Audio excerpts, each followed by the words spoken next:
Ellen's trying to make a comeback with her new stand-up special, although its reviews have mostly been terrible. She spends most of the special responding to her being kicked out of showbiz, which began when someone posted just one single tweet. Right now, we all need a little kindness. You know, like Ellen DeGeneres always talks about. She's also notoriously one of the meanest people alive. Respond to this with the most insane stories you've heard about Ellen being mean. The tweet posted in March 2020 received bad enough replies to begin Ellen's downfall. I worked at Real Food Daily, served her and Portia at brunch. She wrote a letter to the owner and complained about my chipped nail polish, not that it was on her plate, but just that it was on my hand. I worked till closing the night before, and this was the next morn. Almost got me fired. The nail polish story was so unbelievable, the person who wrote it went on Inside Edition. This former waitress claims she was threatened with a 2-week suspension after Ellen DeGeneres complained about, of all things,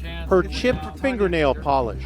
I remember just being like, really? But the stories shared back on Twitter were only getting worse. I once worked at Warner Brothers. One day I was in the elevator and Ellen and her entourage came in. Naturally, I held it for her and asked her what floor she was getting on. Her assistant answered 3rd floor. 30 minutes later, I got a call from my boss saying I was fired because I was harassing her. An old friend worked on her a lot and smiled and said good afternoon to her one day and she became unhinged. Who do you think you are? You don't look at me, yada yada. She said Portia was with her and seemed embarrassed and tried to calm her down. Has forever changed my opinion of her. The responses went on and on and on, all of which being compared to Ellen's classic catchphrase. I always end each show by saying be kind to one another. Audience member Dana DiMatteo then went public with her degrading experience on the show.